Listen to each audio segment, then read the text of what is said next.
Hello guys, কখনো কি শুনছেন নিজের খুব সুন্দর এলাকা রেখা যানজট শহর ঢাকায় যাইতে? সেটাই আমি যাইতেছি। তো আজকে ভিডিওটা খুব ইন্টারেস্টিং চলছে, কারণ আজকে আমি যাইতেছি পটুয়াখালী টু ঢাকা, তাও আবার বাসে। তো আমরা বরিশালবাসী সবসময় লঞ্চে যাতায়াত করি স্বাভাবিকভাবে, তবে আজকে যাইতেছি বাসে, বিকজ এখন আমাদের জন্য পদ্মা সেতু হয়ে গিয়েছে আপনার খুবই উন্নত। না, বরিশাল মানুষ এখন খুবই উন্নত। তো প্রথমত চলে আসলাম চৌরাস্তা বা বাস স্ট্যান্ড। তো এখান থেকে চৌরাস্তা থেকে অল্প একটু সামনে হাঁটলি বাস স্ট্যান্ড। তো আমি আস্তে আস্তে হাঁটতেছি। আর কি, আর আসল কথাটা তো বলাই হইলো না, কেন যাইতেছি সেটা পরে বলতেছি। তো সকালবেলা কিছু খাওয়া দাওয়া করিনি, তো একটা ছোটো হোটেলে আসলাম। তো খিচুড়ির সাথে একটা ডিম আর একটা পেঁয়াজের টুকরা দিল। তো টেস্টটা কেমন সেটা চেক করা যাক। তো নিলাম, তো খুবই ভালো। হ্যাঁ, খুবই ভালো লাগছে এবং খুবই দারুণ ইন্টারেস্টিং ছিল, কারণ বিকজ আপনার ইসের পাশে এত ধাবাগুলোয় খুবই উন্নত মানে হয় না, তার মধ্যেও খাবারটা খুবই বেশ ছিল। তো গাড়ি ছাড়ার কথা 11টা 20-এ, তো এখন 10টা, এখনও 1 ঘন্টা আমার বসে বসে কাটাতে হবে। তো টার্মিনালে দেখলাম অনেকগুলো বাসই দাঁড়ানো। তো আমাদের বাসটা কুয়াকাটা থেকে আসতেছে। তো এনারটার টিকিট বুকিং করলাম। টিকিটটা আসলে একজন নামে ছিল, কী যেন শ্রীমা, তার টিকিটটা আমাকে দিয়েছে। সুতরাং টিকিট না পাওয়ার কারণে এটা হয়েছে। সো আর আমার পাশের সিটে নাকি একজন মহিলা। তো আমি কিন্তু সে বিষয়ে খুবই হতাশ ছিলাম যে আমাকে এরকম একটা সিট কেন দিয়েছেন। তারা বললো সিট নাই।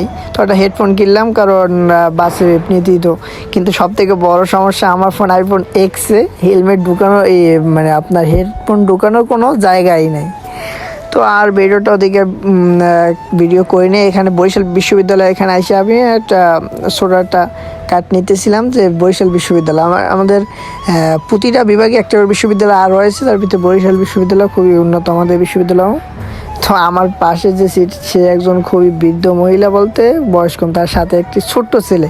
সেটা আমাকে এত ডিস্টার্ব করে দিচ্ছে। তো কী বলবো, কি ভাবতেছি কী করবো হঠাৎ এখন, কি বলার কিছু নেই। ভাগ্যে যা ছিল, সবার ভাগ্যে সব কিছু থাকে না, এটাই স্বাভাবিক। আমার পাশে যে সুন্দরী মেয়ে বাঁচবে, এটাও কোনো আমার ভাগ্যে থাকা দরকার।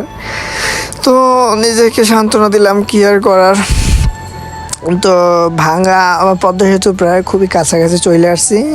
সুতরাং পদ্মা সেতু এখানে ভিডিও করি না। তো পদ্মা সেতু দেখতেছেন, পদ্মা সেতু কিন্তু আমাদের পুরা পূর্ব এশিয়ার দক্ষিণ এশিয়ার ভিতরে খুব সুন্দর এবং সবথেকে বৃহত্তর সেতু পদ্মা সেতু। এটা পার হতেই নিম্নে আপনার 20 থেকে 25 মিনিট সময় হয়েছে বাসে। আর আমাদের বাসও খুব ভালো সার্ভিস ছিল, খুব তাড়াতাড়ি চলছিল।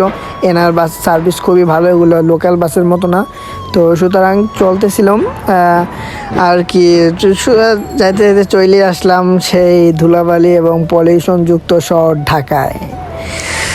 তো আমার মতো কেউ এরকম বোকামি, ঢাকায় মানুষ কর্মের জন্য আসে, কর্মকাজ কিংবা এই পলিউশনযুক্ত শহরটা, তারপরও মানুষের ভালো লাগে। ভালোবাসার কেন্দ্রবিন্দুতে, শহরের কেন্দ্রবিন্দুতে নাম ঢাকা, রাজধানী ঢাকার টুঙ্গিপাড়া এক্সপ্রেস এখন আছে ভাই, কি বলবো।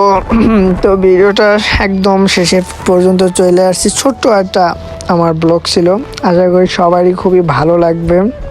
আর আমাকে ড্রপ করতে আসবে আমার বাবা। তো এখানে দেখলাম অনেকেই বাইকার, তারা রাইড করে।